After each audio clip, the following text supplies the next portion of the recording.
दोस्तों, अब हम इस पार्ट में देखेंगे कि व्यंजन के प्रयोग के द्वारा शब्दों का निर्माण कैसे किया जाता है। इस पार्ट में हम दो व्यंजन का प्रयोग करेंगे जिनके द्वारा शब्द का निर्माण किया जाएगा। आइए सबसे पहले हम इन शब्दों का उच्चारण देखते हैं। ख, ग, खग। यहाँ पे ख व्यंजन का और ग व्यंजन का प्रयोग किया गया है। इस प्रकार शब्द बना है खग, जिसको हिंदी में कहते हैं पक्षी और इंग्लिश में बर्ड। इसी तरीके से ग, ज, ग और ज व्यंजन का प्रयोग करके शब्द बना है गज, जिसका हिंदी अर्थ होता है हाथी और इंग्लिश में इसको बोलते हैं एलिफेंट।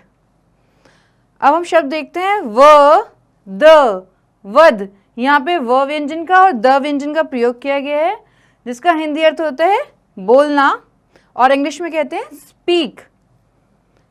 अब हम देखते हैं कथ। यहाँ पे क और थ इन व्यंजनों का प्रयोग किया गया है। इस प्रकार हमारा शब्द बना है कथ, जिसका हिंदी अर्थ होता है कहना, इंग्लिश में जिसको कहते हैं टेल। अब यहाँ पे हम नया शब्द देखते हैं मत। यहाँ पे म व्यंजन का और त व्यंजन का प्रयोग हुआ है। इस प्रकार मत शब्द का निर्माण हुआ है, जिसका हिंदी अर्थ होता है विचार, जिसको इंग्लिश में बोलते हैं ओपिनियन। अब हम उन व्यंजनों को देखते हैं, उन शब्दों को देखते हैं जिनमें तीन व्यंजनों का प्रयोग हुआ है। क, ल, ह, कलह। यहाँ पे तीन व्यंजनों का प्रयोग किया गया है। कलह, जिसका हिंदी अर्थ होता है क्लेश, जिसको इंग्लिश में बोलते हैं फाइट। अब हम इस शब्द को देखते हैं। यहाँ पर तीन व्यंजन का प्रयोग किया गया है। क, ल, म, कलम, जिसको हिंदी में बोलते हैं पेन, जिसको इंग्लिश में बोलते हैं पेन। अब हम ये शब्द देखते हैं दहन। यहाँ पे तीन व्यंजन का प्रयोग किया गया है।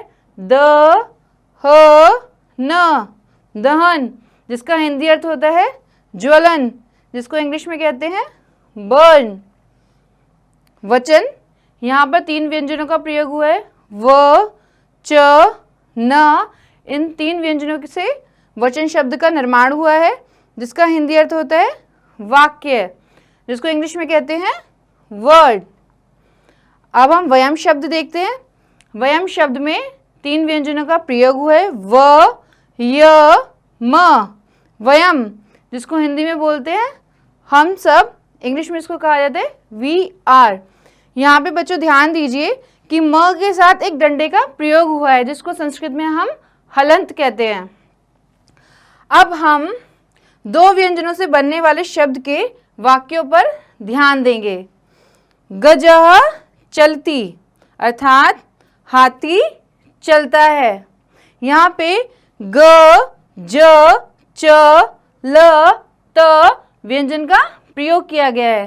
साथ में यहाँ पे स्वर का प्रयोग हुआ है, जो है छोटी ई, और विसर्ग का प्रयोग हुआ है, जिससे जो हमारी ध्वनि उत्पन्न होती है वो है अह। इसको हम इंग्लिश में बोलते हैं एलिफेंट वॉक्स। अब हम देखते हैं हमारा द्वितीय वाक्य। अश्वः धावति। यहाँ पे अ, श, व, ध, व, त व्यंजनों का प्रयोग किया गया है। इस प्रकार इसकी हिंदी अनुवाद हुआ घोड़ा दौड़ता है। इसको इंग्लिश में बोलेंगे हॉर्स रन्स। अब हम देखते हैं तीन व्यंजनों से बनने वाले शब्द और उनसे बनने वाले वाक्य।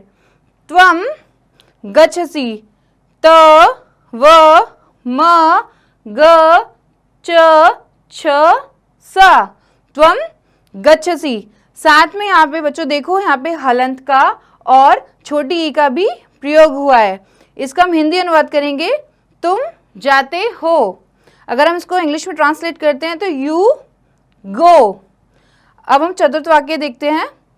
सह गच्छति, वह जाता है।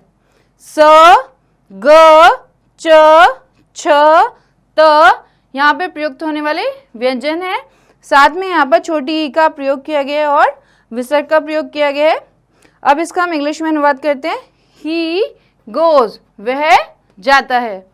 इस प्रकार हमने दो व्यंजन से और तीन व्यंजन से होने वाले शब्दों का निर्माण किया और उनसे वाक्यों का निर्माण किया। साथ में हमने देखा कि व्यंजन के साथ किस तरीके से विसर्ग का, हलंत का और स्वर मात्राओं का प्रयोग